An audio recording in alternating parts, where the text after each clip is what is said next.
I still hear it, the roar of the wind, the crushing weight of water, the screams. People think it'll never happen to them, until it does. Imagine your home torn apart in the dead of night with nothing but the storm outside and the fear inside. There's no way out. This is the story of Hurricane Helene and the terrifying aftermath that left hundreds missing, and so many more desperate for survival. But the real horror, most of us, we weren't ready. It started like any other storm warning. We've been through hurricanes before, just another storm, nothing to worry about, right? But Helene was different. We should have known the moment the sky turned that eerie shade of green. I'll never forget the stillness, the way the air felt thick, heavy, wrong. And then, without warning, the winds picked up. It was like the world outside was being ripped apart. It hit fast. The wind, God, the wind. It howled like a living thing, a monster clawing at our house. We tried to hold the windows shut, but it was like fighting against the hand of a giant. You could feel the walls shake, like the very bones of the house were about to give way. We gathered what we could, blankets, some bottles of water, our phones. But there was no time to think, no time to prepare, just blind panic.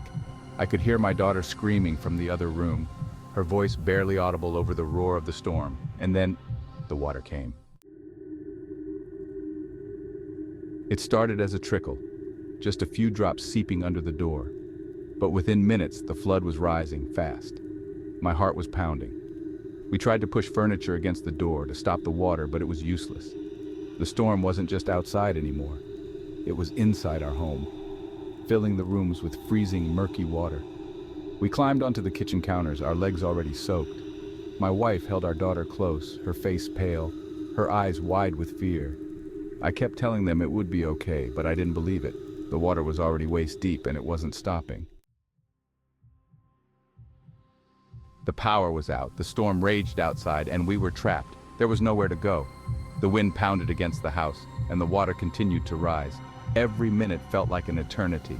We tried to keep calm, but in the dark, with the water creeping higher, it was impossible. I can still remember the sound of furniture being tossed around by the flood, the sickening crack as a tree came crashing through our front door. I grabbed my wife's hand, gripping it tightly as the water surged in faster, debris floating around us. This was it. We had to move or we wouldn't survive. With what little we could carry, we made a run for it. We waded through the water, chest deep now, pushing against the current as if the storm itself was trying to pull us under. The air was cold, the rain stinging our skin like needles. We fought our way to the car, the only thing that wasn't completely submerged. I can still see my daughter's face, pale, wet strands of hair plastered to her cheeks, shivering uncontrollably. We were soaked to the bone, exhausted, but we couldn't stop.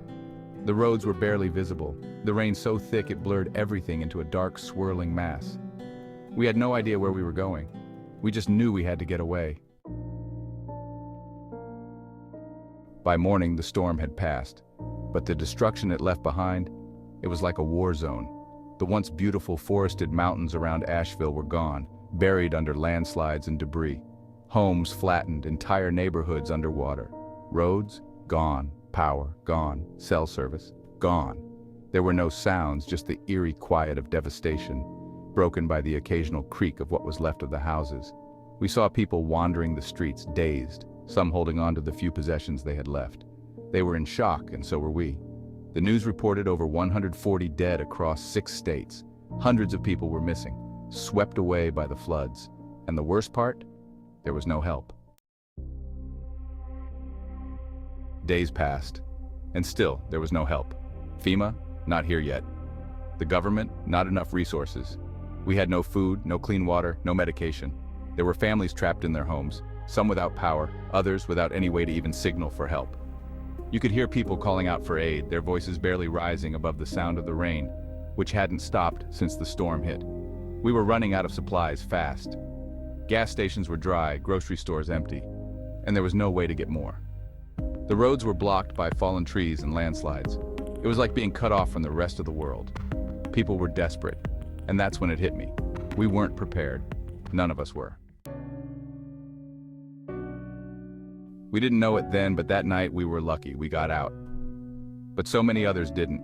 And for those of us who survived, we learned a hard truth. When disaster strikes, when the storm comes, we can't rely on anyone else to save us. Not right away. Not when it counts the most. We need to be ready. We need to have a plan, a real plan, not just some vague idea that help is on the way, because help takes time. And sometimes, time is something you don't have. Right now, take a moment and think. Do you have a go bag? Do you have supplies packed and ready to go at a moment's notice?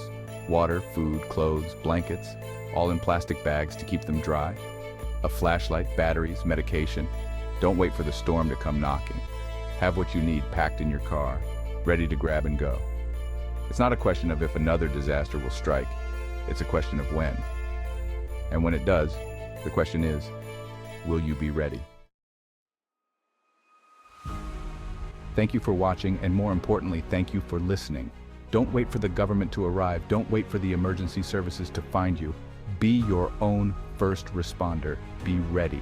If this story made you think, made you realize what you need to do, share it with your loved ones. Make sure they are prepared too. Don't forget to like, comment, and subscribe for more content.